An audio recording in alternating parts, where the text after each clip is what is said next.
दोस्तों नमस्कार।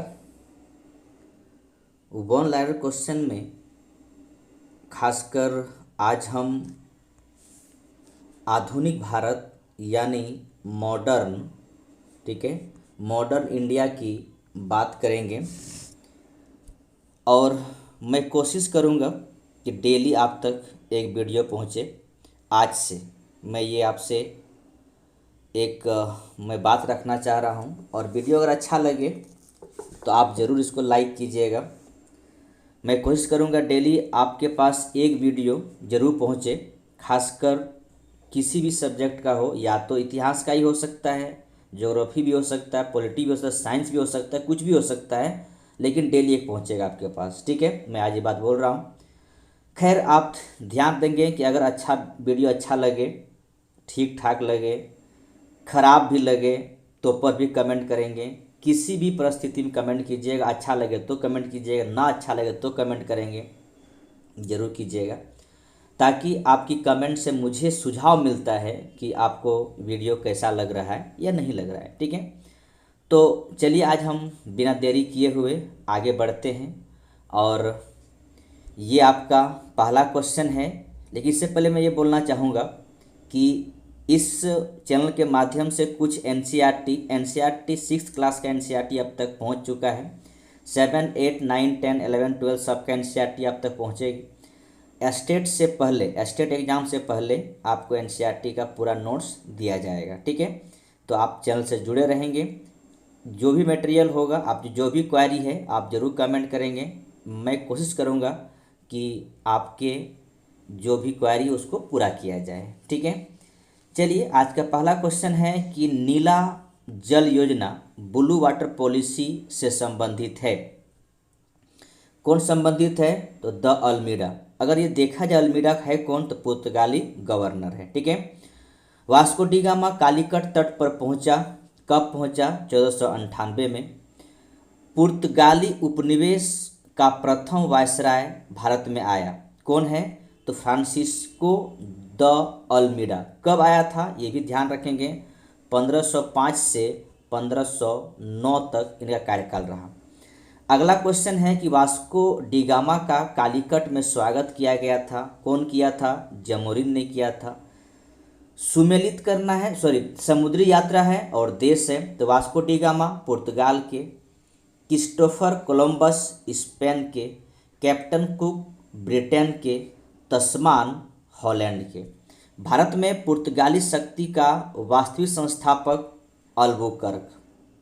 ठीक है, नेक्स्ट क्वेश्चन है, अगर आप अल्बुकर्क के बारे में जानते हैं तो जान लीजिए कि ये है अल्बुकर्क जो पुर्तगालियों का सेकंड गवर्नर है। ठीक है, जो 1509 से 1515 तक अपने कार्यकाल में रहते हैं।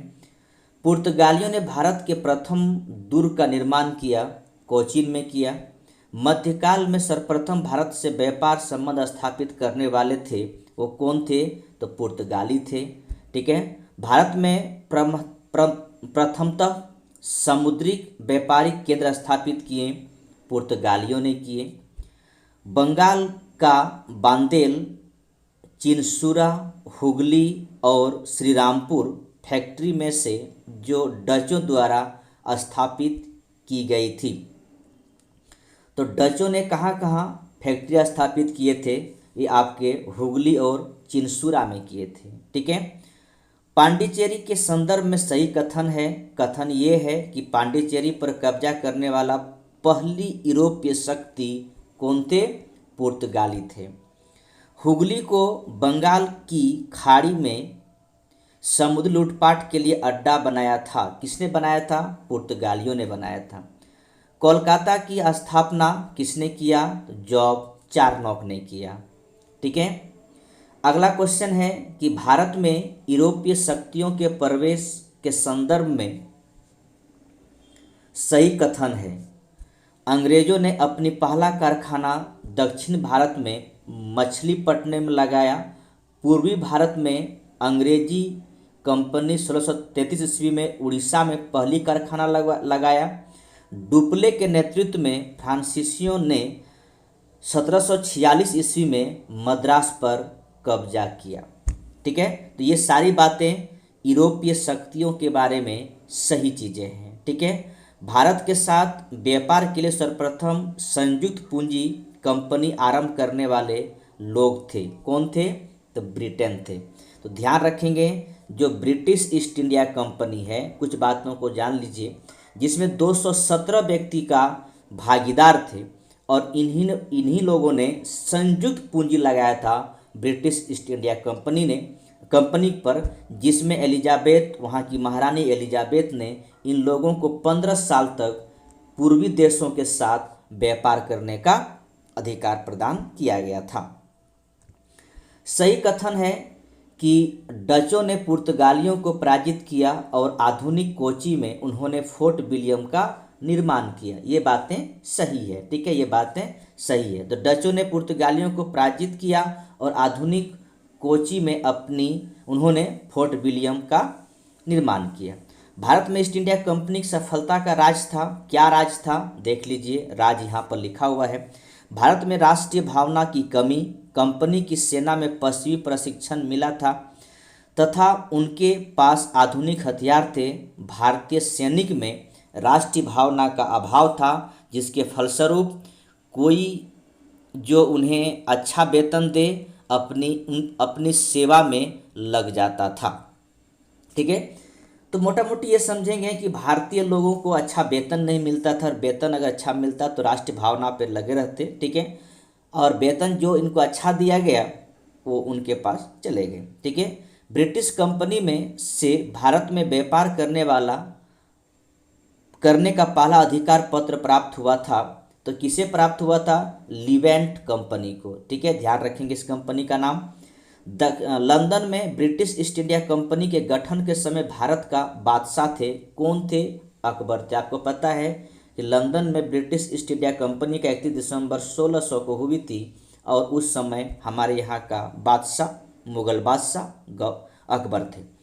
वह मुगल बादशाह जिसके शासनकाल में इंग्लिश ईस्ट इंडिया कंपनी ने भारत में सर्वप्रथम कारखाना स्थापित किया, तो वो आपके जहांगीर के समय में सूरत, सतारा, बॉम्बे, पणजी में से ईस्ट इंडिया कंपनी की आरंभिक वेस्टर्न प्रेसिडेंट थी। तो क्या थी? सूरत थी। ठीक है, भारत में 1613 ईस्वी में अंग्रेजों ने अपनी पहली फैक्ट्री स्थापित की। कहाँ पर? सूरत में। ठीक है, लेकिन मुझे लगता है ये ठीक है, अच्छी बात है। इससे पहले 1611 में ध्यान रखेंगे मछलीपट्टनम में भी अपनी फैक्ट्री स्थापित किए थे। वह अंग्रेजी अधिकारी जिसने पुर्तगाली को स्वाली के स्थान पर हराया था। ठीक है, तो वो कौन थे? थॉमस बेस्ट ने। यूरोपीय व्यापारी कंपनियों में से सूरत में सर्वप्रथम अपना कारखाना स्थापित किया। किसने किया था? अंग्रेजों ने किया था। ठीक है, ध्यान रखेंगे, किसने किया था? अंग्रेजों ने किया था। ईस्ट इंडिया कंपनी के प्रारंभिक दौर में वेस्टर्न प्रेसिडेंसी सूरत में। ठीक है, ब्रिटिश ईस्ट इंडिया कंपनी ने बम्बई लिया था पुर्तगालियों से। कैसे लिया था? ये अगर याद है तो ठीक है, नहीं तो सुन लीजिए कि इसे पुर्तगाली राजकुमारी कैथरीन का शादी जेम्स द्वितीय के साथ में होता है, और जेम्स द्वितीय को दहेज स्वरूप मिलता है मुंबई, और उस मुंबई को जो राजकुमार है ब्रिटेन का, वो क्या करते हैं? ईस्ट इंडिया कंपनी को दे देते हैं। ठीक है, 10 पाउंड वार्षिक किराए पर। ईस्ट इंडिया कंपनी का गवर्नर, जिसे औरंगजेब द्वारा भारत से निष्कासित किया गया, वो कौन है? Sir John child. प्रथम कर्नाटक युद्ध के तात्कालिक कारण था अंग्रेजों द्वारा फ्रांसीसी जहाज़ों के अधिग्रहण। ठीक है, अधिग्रहण। कर्नाटक युद्ध लड़ा गया। कौन कौन लड़ा?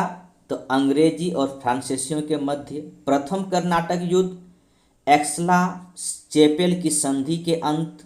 द्वितीय कर्नाटक युद्ध और अनिर्णायक युद्ध।